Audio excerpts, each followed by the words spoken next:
CryptoZoo.co.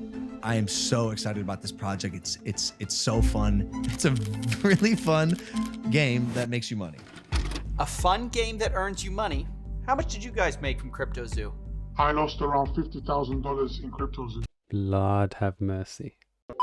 Alright, so a bit of the lore. So Logan Paul had previously created a cryptocurrency. Now he was hyping this up to high hell. Originally this was called Dink Doink coin, I believe.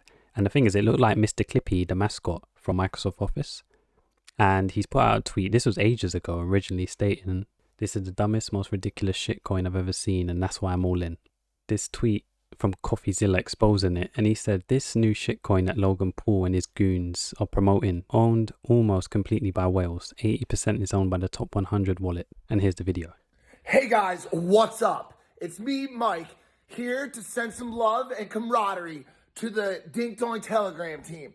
I know you guys have been busting your ass to make sure that the hottest, newest coin of 2021 is Dink Doink, with the hottest functionality and all of the most built-in techniques, tactics, and capabilities. Dink Doink is cleared to be the hottest fucking coin ever. I just wanted to say, keep up the good work. And if you guys do everything that you're doing right now, even more exponentially, we could go to the top of this whole fucking market, dude. Fuck yeah. That might just be the most insane video I've seen in a while, just for the fact that one of his goons are trying to portray that the coin is going to be elite. And the thing is, you might be thinking the coin's elite until you see what the coin done. This coin is in the depths of hell. This coin said sayonara. Like, the thing is, like I said, 80% of the goons, Logan Paul and his goons, already had the coin, and then eventually just dumped on everyone. Coin is dead as hell. But that's just the background lore, the original 2021 saga. So you've got the 2022 saga now. So Logan's come out with a blockchain game that's made millions. But the thing is, it actually never worked. The people that invested got ripped off, and Logan ran off with the bag. I lost $40,000. I lost around $15,000 US. I lost $25,000. $120,000. $500,000 Australian, which is $500,000 in CryptoZoo. These dudes invested an arm and a leg and got back nothing. The thing is, it's one of those ones, even to do with crypto, only put in what you're willing to lose. $500,000. Lord Jesus. I was surprised when he seemingly immediately jumped into another crypto project. Yeah, that's cheeky. That's extremely cheeky, because it's like he already knew he bumped off everyone from the original crypto scam, and he thought, you know what, let's up the value, let's up the real estate, let's see if I could do a 2.0 and run off with the bag again. Logan has no morals. But Logan insisted CryptoZoo, it was different. It wasn't his friend's project this time, it was his. And it wasn't even a project at all. It was a game that could earn you money. I'm excited to launch my game. You keep using and you just did it again, you keep using a word there. Game. You're not using like a project. It's a game. It's a game. It's a really fun game that makes you money. Now you might be wondering, how's it possible to earn money from a game? Well, let me try to break it down for you. This is how it was supposed to work. You started by buying this crypto token called Zoo, which is their in-game currency, and you use Zoo coins to then buy egg NFTs, which you can then hatch to become animals. You then can breed those two animals to become hybrid animals. For example, if you breed a gorilla and a kitten, you get a Gore Kitty. And the more rare the NFT, the higher the daily yield of Zoo tokens that animal earns you every day. Theoretically, it works like almost like passive income. You can then burn your animal NFTs to release the Zoo they earned back to you, and from there you can invest it into eggs or just cash out. The thing is, that just sounds like a pyramid scheme straight away, because it's originally you have to buy the Zoo coin, and then you get the eggs, and then you get animals, and then you can breed them with another one to make a hybrid. But it's like, and then you can sell it or get rid of it, burn it, as he says, and then get money for it. But you know damn well you're going to get less than what you originally bought the original Zoo coin for. So let's say you bought the Zoo coin costing $100. You burn the hybrid, probably can only sell it for what, 20? That's being generous. So the people at the top making bank and the ones at the bottom are struggling. But what's going to really make his stand out is that other games have randomly generated assets.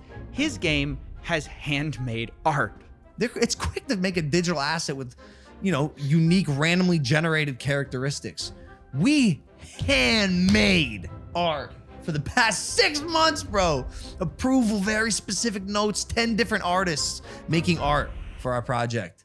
Now, I'll admit, this all sounds very enticing. Handmade art, a fun game that can earn you money, and one of the biggest influencers in the world backing it. You might think, how can I lose? Which is why when people were told all you had to do to play was buy an egg, people spent millions.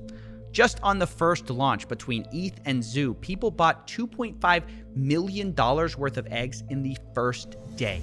And did I mention the game hadn't even been launched yet? All people were buying was the marketing and the promises.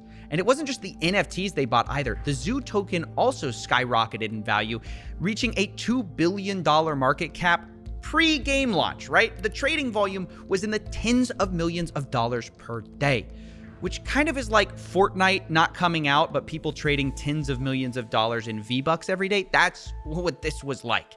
And I know it sounds stupid to buy an influencer project, but you have to understand, people saw Logan as different. It was Logan Paul at the end of the day. An internet personality that I actually trusted, that I actually kind of believed in. See, to me, I find that insane because it seems to be like the power of parasocial relationship where that person has never met Logan Paul, never spoken to them, but because they're internet sensational, the person they always watch says to buy this cryptocurrency that has no fundamentals, they're just like, all right, yeah, let me dump the whole cash into it. And I'm thinking, what are you going to get out of it? What's the fundamentals? They couldn't tell you. And so influential, it releases something, everyone wants to be a part of it. I sort of believed in this false fallacy that everyone else started believing, that Logan Paul's a changed man. I thought it was a safe place having a guy like that identified, like Logan Paul being the head of the project. That he was this reformed influencer, right? That he was no longer a reckless clout goblin just in it for the money. They thought this time it's different. Logan Paul couldn't possibly scam us, right? But as the game got closer to release, the CryptoZoo team started releasing the first ever photos of these animals.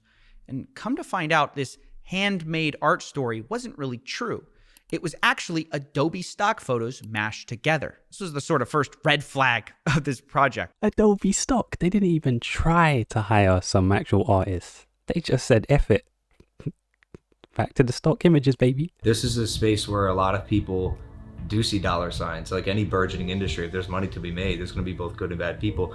There's a lot of shady characters in the crypto space. I'm learning all of it. We had an issue with CryptoZoo where our lead developer took the code that he made, fled to Switzerland, and like held it hostage for $1 million.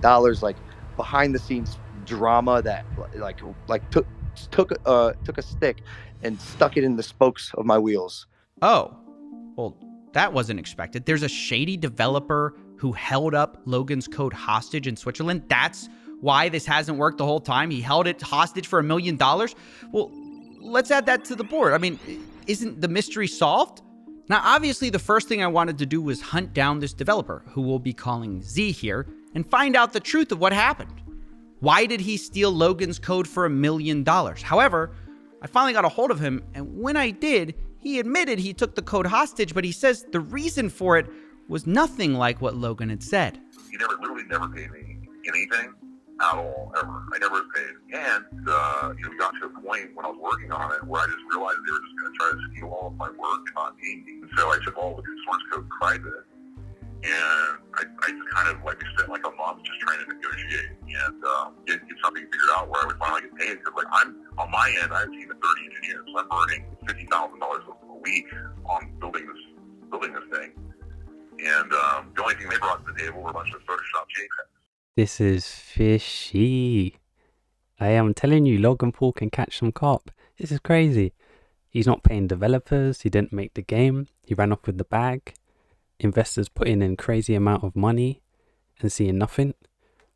Hey, listen, if these lot were putting in their life savings, people, family members and friends better look out for these lot, because that's foul. It's foul. But the thing, like I said, parasocial relationships is something big. From when the people they watch on their screen, they believe everything they say and they're willing to put in thousands of dollars. I don't know, man. They just need to chill. This cryptocurrency NFT space is dodgy if you don't know what you're doing, if you don't know what you're investing in. And I see Logan doing it again. Because who's really going to hold him accountable?